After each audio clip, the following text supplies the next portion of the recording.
Welcome, students. Today we are going to do our second poem, Mother's Day, written by S.K. Kumar.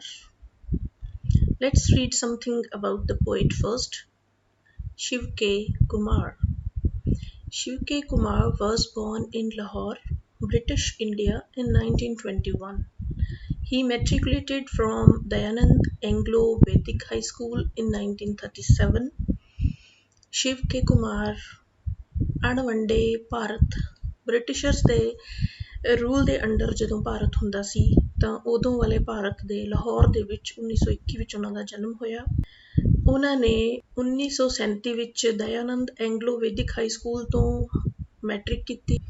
Then he studied for his BA at Government College Lahore and his MA at Foreman Christian College Lahore. Sorry education ਉਹਨਾਂ ਦੀ ਲਾਹੌਰ ਤੋਂ ਹੋਈ। Shiv K. Kumar taught English literature at Osmania University, Hyderabad. ਤਾਂ ਉਸ ਤੋਂ ਬਾਅਦ ਉਹ English literature ਪੜ੍ਹਾਉਣ ਲਈ ਉਸਮਾਨੀਆ ਯੂਨੀਵਰਸਿਟੀ ਹੈਦਰਾਬਾਦ ਦੇ ਵਿੱਚ ਗਏ and the university of Hyderabad ਦੇ ਵਿੱਚ ਪੜ੍ਹਾਇਆ। During 1972 to 74, he was UGC National Lecturer in English. He is the founder head of the Department of English and the first Dean of the School of Humanities at the University of Hyderabad. So ਉਹ UGC ਦੇ national lecturer English ਦੇ ਵਿੱਚ ਰਹੇ 1972 ਤੋਂ ਲੈ ਕੇ 74 ਤੱਕ। ਫਿਰ ਉਹ ਯੂਨੀਵਰਸਿਟੀ ਆਫ ਹੈਦਰਾਬਾਦ ਦੇ ਵਿੱਚ ਫਾਊਂਡਰ ਹੈੱਡ ਇੰਗਲਿਸ਼ ਦੇ ਡਿਪਾਰਟਮੈਂਟ ਦੇ ਰਹੇ ਅਤੇ ਪਹਿਲੇ ਡੀਨ ਵੀ ਰਹੇ ਸਕੂਲ ਆਫ ਹਿਊਮੈਨਿਟੀਜ਼ ਦੇ। He retired as vice chancellor of the university of Hyderabad in 1980। So university of Hyderabad ਦੇ ਵਿੱਚ 1980 ਦੇ ਵਿੱਚ ਉਹ ਐਜ਼ ਵਾਈਸ ਚਾਂਸਲਰ ਰਿਟਾਇਰ ਹੋਏ। He was distinguished visiting professor at the universities of Oklahoma and Northern Iowa. ਕਾਫੀ ਸਾਰੇ ਬਾਹਰਲੇ ਦੇਸ਼ਾਂ ਦੇ ਯੂਨੀਵਰਸਿਟੀਜ਼ ਦੇ ਵਿੱਚ ਵੀ ਉਹ ਵਿਜ਼ਿਟਿੰਗ ਪ੍ਰੋਫੈਸਰ ਦੇ ਤੌਰ 'ਤੇ ਕੰਮ ਕਰਦੇ ਰਹੇ। ਕਾਫੀ ਸਾਰੇ ਯੂਨੀਵਰਸਿਟੀਆਂ ਜਿਨ੍ਹਾਂ ਦੇ ਵਿੱਚ university of Drake, Hofstra, Marshall etcetera ਔਰ ਯੇਲ ਯੂਨੀਵਰਸਿਟੀ ਵਿੱਚ ਫੁੱਲ ਬ੍ਰਾਈਟ ਫੈਲੋ ਵੀ ਰਹੇ। USA ਦੇ ਵਿੱਚ ਵੀ ਪ੍ਰਾਈਜ਼ ਫॉर ਲਿਟਰੇਚਰ ਵਾਸਤੇ ਉਹਨਾਂ ਦਾ ਨੋਮੀਨੇਸ਼ਨ ਉਹਨਾਂ ਦੀ ਹੋਈ। ਉਹਨਾਂ ਦੀਆਂ ਕਾਫੀ ਸਾਰੀਆਂ ਸ਼ਾਰਟ ਸਟੋਰੀਜ਼ ਅਤੇ ਪੋਇਮਸ ਜਿਹੜੀਆਂ ਨੇ BBC 'ਤੇ ਵੀ ਬ੍ਰੌਡਕਾਸਟ ਹੁੰਦੀਆਂ ਰਹੀਆਂ ਅਤੇ Indian, British, American, Canadian, Australian journals ਜਾਂ ਮੈਗਜ਼ੀਨ ਜਿਹੜੇ ਹੁੰਦੇ ਆ ਉਹਨਾਂ ਦੇ ਵਿੱਚ ਵੀ ਉਹਨਾਂ ਦੇ ਕਾਫੀ ਲਿਖਤਾਂ ਛਪਦੀਆਂ ਰਹੀਆਂ। They have also been translated into several Indian and foreign languages. ਸੰਨ 2001 ਦੇ ਵਿੱਚ ਉਹਨਾਂ ਨੂੰ ਭਾਰਤ ਸਰਕਾਰ ਵੱਲੋਂ ਲਿਟਰੇਚਰ ਦੇ ਵਿੱਚ ਉਹਨਾਂ ਦੇ ਯੋਗਦਾਨ ਦੇ ਵਾਸਤੇ ਪਦਮ ਭੂਸ਼ਣ ਦੇ ਨਾਲ ਸਨਮਾਨਿਤ ਕੀਤਾ ਗਿਆ। ਸੋ ਕੀ ਵਿਚਾਰ ਨੇ ਉਹਨਾਂ ਦੇ? Let's read.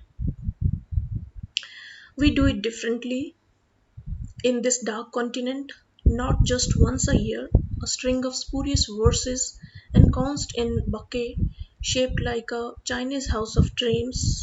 ਕਵੀ ਇੱਥੇ ਕਹਿ ਰਹੇ ਹੈ ਕਿ ਅਸੀਂ ਇਸ ਡਾਰਕ ਕੌਂਟੀਨੈਂਟ, ਏਸ਼ੀਆ ਕੌਂਟੀਨੈਂਟ ਜਿਹਦੇ ਵਿੱਚ ਅਸੀਂ ਰਹਿੰਦੇ ਹਾਂ ਉਸਨੂੰ ਡਾਰਕ ਕੌਂਟੀਨੈਂਟ ਕਿਹਾ। ਸੋ ਕਹਿੰਦੇ ਕਿ ਅਸੀਂ ਇਸ ਦਿਨ ਨੂੰ ਅਲੱਗ ਤਰੀਕੇ ਨਾਲ ਮਨਾਉਂਦੇ ਹਾਂ। ਸਾਡੀ ਮਾਂ ਦਾ ਦਰਜਾ ਸਾਡੇ ਜੀਵਨ ਦੇ ਵਿੱਚ ਕਿਸ ਤਰ੍ਹਾਂ ਦਾ ਹੁੰਦਾ ਹੈ ਉਹ ਅਸੀਂ ਅਲੱਗ ਤਰੀਕੇ ਦੇ ਨਾਲ ਸੋਚਦੇ ਹਾਂ।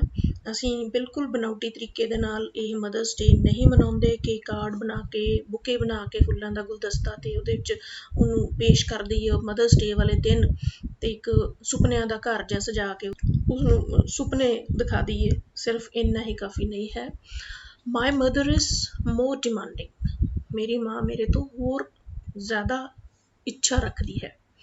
ਐਨ ਓਬੇਸੈਂਸ at ਈਚ sunrise, like a devotee throwing a handful of yellow rice to the birds. So ਮੇਰੀ ਮਦਰ ਹੋਰ ਕੀ ਚਾਹੁੰਦੀ ਹੈ ਕਿ ਹਰ ਸਵੇਰ ਸੂਰਜ ਦੇ ਚੜ੍ਹਨ ਦੇ ਨਾਲ ਮੈਂ ਉਸਦੇ ਅੱਗੇ ਨਮਸਕਾਰ ਕਰਾਂ। ਜਿਵੇਂ ਕਿ ਇੱਕ ਡਿਵੋਟੀ ਦਾ ਮਤਲਬ ਹੁੰਦਾ ਸ਼ਰਧਾਵਾਨ ਵਿਅਕਤੀ। Like a devotee throwing a handful of yellow rice to the birds. ਜਿਵੇਂ ਇੱਕ ਡਿਵੋਟੀ ਕੋਈ ਸ਼ਰਧਾਲੂ ਸਵੇਰੇ ਉੱਠ ਕੇ ਪੀਲੇ ਚਾਵਲਾਂ ਦੀ ਮੁੱਠ ਭਰ ਕੇ ਚਿੜੀਆਂ ਨੂੰ ਪਾਉਂਦਾ ਹੈ, ਚੋਗਾ ਚਗਾਉਂਦਾ ਹੈ। ਸੋ ਉਹਦੇ ਮਨ ਵਿੱਚ ਉਹਨਾਂ ਪ੍ਰਤੀ ਸ਼ਰਧਾ ਹੈ ਕਿ ਚਿੜੀਆਂ ਨੂੰ ਚੋਗਾ ਚਗਾਉਣਾ ਉਹਦਾ ਇੱਕ ਨਿੱਤ ਦਾ ਕਰਮ ਬਣ ਗਿਆ ਹੋਇਆ। ਇਸੇ ਤਰੀਕੇ ਨਾਲ ਮੇਰੀ ਮਾਂ ਦੀ ਇੱਛਾ ਇਹ ਹੁੰਦੀ ਹੈ ਕਿ ਮੈਂ ਸਵੇਰੇ ਉੱਠ ਕੇ ਉਹਨੂੰ ਨਮਸਕਾਰ ਕਰਾਂ। Holding a candelabrum before an idol just once a year is desecrating it. ਜਿਸ ਤਰ੍ਹਾਂ ਇੱਕ ਮੂਰਤੀ ਦੇ ਸਾਹਮਣੇ ਮੋਮਬੱਤੀਆਂ ਵਾਲਾ ਸਟੈਂਡ, ਜਿਹਦੇ ਵਿੱਚ ਕਾਫੀ ਸਾਰੀਆਂ ਮੋਮਬੱਤੀਆਂ ਜਿਹੜੀਆਂ ਨੇ ਉਹ ਲੱਗ ਜਾਂਦੀਆਂ ਨੇ। ਬੜਾ ਸੁੰਦਰ ਲੱਗਦਾ ਦੇਖਣ ਨੂੰ ਕਿ ਇੱਕ ਮੂਰਤੀ ਦੇ ਸਾਹਮਣੇ ਉਹ ਕੈਂਡਲੇਬਰਮ ਫੜ ਕੇ ਉਸਦੀ ਪੂਜਾ ਕਰਨਾ। ਜੇ ਅਸੀਂ ਇਸ ਤਰ੍ਹਾਂ ਮਾਂ ਦੀ ਪੂਜਾ ਇੱਕ ਦਿਨ ਕਰਾਂਗੇ ਤਾਂ ਉਹ ਉਸਦੀ ਇੱਜ਼ਤ ਨਹੀਂ ਹੋਏਗੀ, ਉਹਦੇ ਸਨਮਾਨ ਵਿੱਚ ਸਗੋਂ ਕਮੀ ਆਏਗੀ। ਡਿਸੈਕਰੇਟਿੰਗ ਇਟ ਮੀਨਸ ਕਿ ਅਸੀਂ ਉਸਦੀ ਕੋਈ ਇੱਜ਼ਤ ਨਹੀਂ ਬਣਾ ਰਹੇ ਹੋਵਾਂਗੇ, ਉਸਦੀ ਬੇਇੱਜ਼ਤੀ ਕਰ ਰਹੇ ਹੋਵਾਂਗੇ। ਸਾਲ 'ਚ ਇੱਕ ਵਾਰੀ ਉਹਦੇ ਸਾਹਮਣੇ ਮੋਮਬੱਤੀਆਂ ਲੈ ਕੇ ਉਹਦੀ ਪੂਜਾ ਕਰ ਲਈਏ, ਸੋ ਇਹ ਠੀਕ ਨਹੀਂ ਹੈ। Whenever I see a caterpillar slouching towards a pansy's eye, or hear ancestral voices in a wind's howl, I invoke my deity sometimes twice a day. ਕਵੀ ਇੱਥੇ ਇਹ ਗੱਲ ਕਹਿ ਰਿਹਾ ਕਿ ਜਦੋਂ ਕਿਤੇ ਮੈਂ ਕਿਸੇ ਇੱਕ ਕੈਟਰਪਿਲਰ, ਇੱਕ ਕੀੜਾ ਹੁੰਦਾ ਰੇਂਗਣ ਵਾਲਾ ਕੀੜਾ, ਜਦੋਂ ਉਸਨੂੰ ਹੌਲੀ ਹੌਲੀ ਨਾਲ ਰੇਂਗਦੇ ਹੋਏ ਪੈਨਜ਼ੀ ਦੇ ਫੁੱਲ ਦੇ ਵੱਲ ਨੂੰ ਜਾਂਦਾ ਹੋਇਆ ਦੇਖਦਾ ਤਾਂ ਮੈਂ ਬਹੁਤ ਡਰ ਜਾਂਦਾ। ਜਾਂ ਫਿਰ ਕਦੀ ਮੈਨੂੰ ਹਵਾ ਦੇ ਨਾਲ, ਕਦੀ ਮੈਨੂੰ ਇਸ ਤਰ੍ਹਾਂ ਲੱਗਦਾ ਹੈ ਕਿ ਮੇਰੇ ਜਿਹੜੇ ਪੂਰਵਜ ਨੇ ਮੈਨੂੰ ਬੁਲਾ ਰਹੇ ਆ, ਤਾਂ ਉਸ ਵੇਲੇ ਵੀ ਮੈਂ ਬਹੁਤ ਡਰ ਜਾਂਦਾ। ਤੇ ਮੈਂ ਜਦੋਂ ਬਹੁਤ ਡਰ ਜਾਂਦਾ ਤਾਂ ਉਸ ਵੇਲੇ ਮੈਂ ਆਪਣੀ ਉਸ ਦੇਵੀ ਨੂੰ ਯਾਦ ਕਰਦਾ। ਮੇਰੇ ਮੂੰਹ ਵਿੱਚੋਂ ਆਪਣੀ ਮਾਂ ਦਾ ਨਾਂ ਹੀ ਨਿਕਲਦਾ ਹੈ। ਸੋ ਕਹਿਣ ਦਾ ਮਤਲਬ ਇਹ ਕਿ ਮਾਂ ਦਾ ਸਾਡੇ ਜੀਵਨ ਦੇ ਵਿੱਚ ਇੰਨਾ ਮਹੱਤਵਪੂਰਨ ਸਥਾਨ ਹੈ ਕਿ ਜਦੋਂ ਅਸੀਂ ਬਹੁਤ ਦੁੱਖ ਤਕਲੀਫ 'ਚ ਹੋਈਏ, ਬਹੁਤ ਡਰੇ ਹੋਏ ਹੋਈਏ, ਤਾਂ ਸਾਡੇ ਜ਼ੁਬਾਨ 'ਤੇ ਜਿਹੜਾ ਨਾਮ ਆਉਂਦਾ ਹੈ ਉਹ ਹੈ ਮਾਂ, ਕਿ ਸਾਡੀ ਮਾਂ ਆਵੇ ਤੇ ਸਾਨੂੰ ਬਚਾਵੇ। ਸੋ ਇਸ ਤਰੀਕੇ ਦੇ ਨਾਲ ਸ਼ਿਵ ਕੇ ਕੁਮਾਰ ਇਹ ਕਹਿ ਰਹੇ ਹਨ ਕਿ ਮਦਰਸ ਡੇ ਇੱਕ ਦਿਨ ਮਨਾ ਕੇ ਅਸੀਂ ਮਾਂ ਦੀ ਇੱਜ਼ਤ ਨਹੀਂ ਬਣਾ ਰਹੇ, ਬਲਕਿ ਉਸਦੀ ਬੇਇੱਜ਼ਤੀ ਕਰ ਰਹੇ ਹਾਂ। ਸਾਨੂੰ ਮਾਂ ਦਾ ਦਿਨ ਇੱਕ ਦਿਨ ਨਹੀਂ, ਬਲਕਿ ਹਰ ਰੋਜ਼, ਹਰ ਪਲ ਜਿਹੜਾ ਹੈ ਉਹਦੇ ਪ੍ਰਤੀ ਸ਼ਰਧਾ ਮਨ ਵਿੱਚ ਰੱਖਣੀ ਚਾਹੀਦੀ ਹੈ। So this is a very small poem and having a big idea. So next we will do its central idea. The poet is against dedicating one day in whole year to one's mother. ਕਿ ਕਵੀ ਸਾਰੇ ਸਾਲ ਵਿੱਚ ਇੱਕ ਦਿਨ ਆਪਣੀ ਮਾਂ ਨੂੰ ਡੈਡੀਕੇਟ ਕਰਨਾ ਜਾਂ ਮਾਂ ਪ੍ਰਤੀ ਸਮਰਪਿਤ ਕਰਨ ਦੇ ਵਿਰੁੱਧ ਹੈ। He believes that there can be no such day in India. ਉਹ ਵਿਸ਼ਵਾਸ ਕਰਦਾ ਹੈ ਕਿ ਭਾਰਤ ਦੇ ਵਿੱਚ ਇਸ ਤਰ੍ਹਾਂ ਦਾ ਕੋਈ ਇੱਕ ਦਿਨ ਨਹੀਂ ਹੋ ਸਕਦਾ, because the mother is a blessing for life. ਕਿਉਂਕਿ ਮਾਂ ਪੂਰੀ ਜ਼ਿੰਦਗੀ ਵਾਸਤੇ ਇੱਕ ਆਸ਼ੀਰਵਾਦ ਹੈ। Dedicating only one day to her, ਇੱਕ ਦਿਨ ਉਸਨੂੰ ਸਮਰਪਿਤ ਕਰ ਦੇਣ ਨਾਲ leaves a question mark on the rest of 364 days.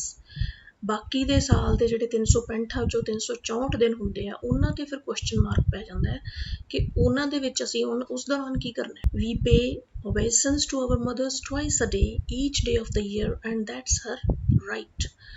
ਅਸੀਂ ਆਪਣੀਆਂ ਮਾਤਾਵਾਂ ਨੂੰ, ਅਸੀਂ ਆਪਣੇ ਮਦਰਸ ਨੂੰ ਹਰ ਰੋਜ਼ ਇੱਕ ਦਿਨ 'ਚ 2 ਵਾਰ ਵੀ ਸਾਲ ਦੇ ਹਰ ਦਿਨ ਉਸਦੇ ਅੱਗੇ ਨਮਸਕਾਰ ਕਰਦੇ ਹਾਂ ਤੇ ਇਹ ਉਸਦਾ ਹੱਕ ਹੈ। ਰਾਈਟ ਦਾ ਮਤਲਬ ਹੱਕ। Next is continent. Continent, Mahadeep, a large mass of land such as Europe, Asia, Africa. Here India is. Spurious, false, ਝੂਠੇ। Ensconced, placed safely in, ਕਿਸੇ ਚੀਜ਼ ਦੇ ਵਿੱਚ safely, ਸੁਰੱਖਿਅਤਾ ਦੇ ਨਾਲ ਬੰਦ ਹੋਏ ਰਹਿਣਾ। Obeisance, act of bending in respect, ਨਮਸਕਾਰ ਕਰਨਾ। Candelabrum, an object with several branches to hold candles. Desecrate, treat a thing with disrespect, ਕਿਸੇ ਦੀ ਬੇਇੱਜ਼ਤੀ ਕਰਨ ਦੇ ਤਰੀਕੇ ਨਾਲ ਉਹਨੂੰ ਟਰੀਟ ਕਰਨਾ। Pansy, a plant with bright flowers. Slouch, move forward. Deity, goddess. Now match the words in the columns with their meanings in column B. Obeisance, Punjabi 'ਚ ਮੈਂ ਦੱਸਿਆ ਸੀ ਨਮਸਕਾਰ ਕਰਨੀ। Courtesy, respect. Slouch, stoop or to move forward. Invoke, appeal, to call up. Ancestral, inherited, purvaj. Deity, goddess, devi. Spurious, false.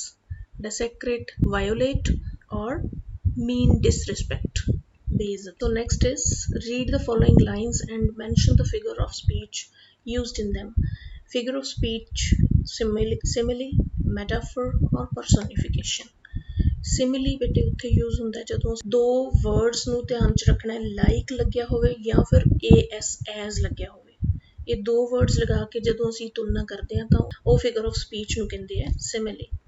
So first of all, ਸਭ ਤੋਂ ਪਹਿਲਾਂ ਤਾਂ like a devotee throwing a handful of yellow rice to the birds, ਕਿ ਇੱਕ devotee, ਇੱਕ ਸ਼ਰਧਾਲੂ ਜਿਹੜਾ ਕਿ ਸਵੇਰੇ ਉੱਠ ਕੇ ਪੀਲੇ ਚੌਲਾਂ ਦੀ ਮੁੱਠ ਚਿੜੀਆਂ ਨੂੰ ਚੋਗਾ ਚਗਾਉਂਦਾ, ਉਹਦੇ ਵਾਂਗ ਸੋ ਉਹਦੇ ਨਾਲ ਤੁਲਨਾ ਕੀਤੀ ਹੈ, ਸੋ ਲਾਈਕ ਲਗਾ ਕੇ ਤੁਲਨਾ ਕੀਤੀ ਹੈ, therefore this figure of speech is simile.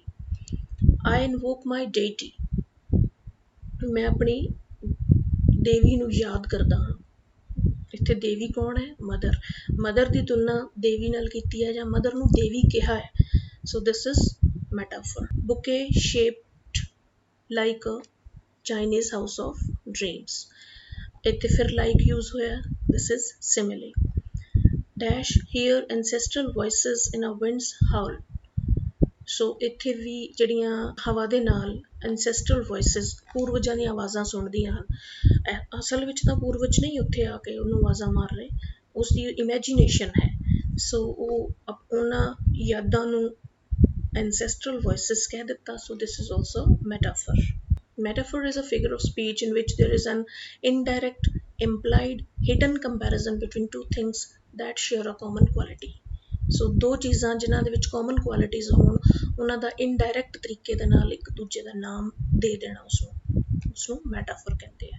ਜਿਵੇਂ ਕਿ ਅੱਗੇ ਅਸੀਂ example ਦੇਖਦੇ ਹਾਂ, he is as brave as a lion। ਇੱਥੇ as ਲਾਇਆ ਔਰ comparison ਕੀਤਾ ਇਸ ਵਿਅਕਤੀ ਦਾ ਲਾਇਨ ਦੇ ਨਾਲ, ਤਾਂ ਦਿਸ ਇਜ਼ ਸਿਮਿਲੇ।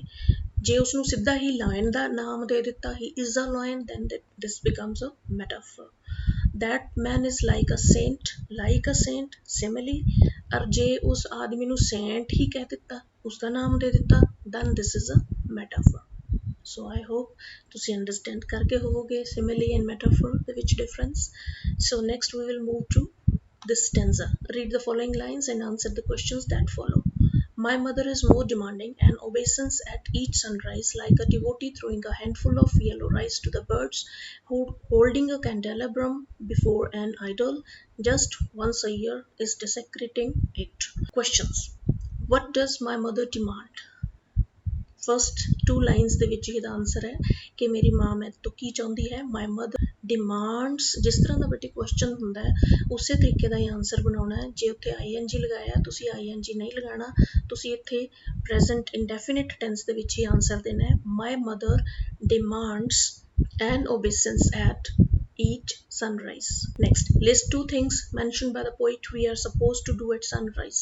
ਕਿਹੜੀਆਂ ਦੋ ਚੀਜ਼ਾਂ ਦਾ ਜ਼ਿਕਰ ਕਵੀ ਨੇ ਕੀਤਾ ਜਿਹੜੀਆਂ ਸਾਨੂੰ ਕਿ ਸਵੇਰੇ ਉੱਠ ਕੇ ਸਾਨੂੰ ਕਰਨੀਆਂ ਚਾਹੀਦੀਆਂ ਨੇ। The poet says that we have to do an obeisance at each sunrise and to throw a handful of yellow rice to the birds. Write a short note on the idea contained in the lines holding a candelabrum. Poet wants to say that our mother is a blessing for whole of the life, so we should pay obeisance to our mothers at each sunrise. Every day we should respect our mothers. So this is the idea. So that's all for today, students. This is a very short and good poem. So you must go through it first. You must read this poem from your notebooks and then write down all the exercise on your notebooks and learn the central idea as well as do practice of the stanzas. Good luck. Thank you.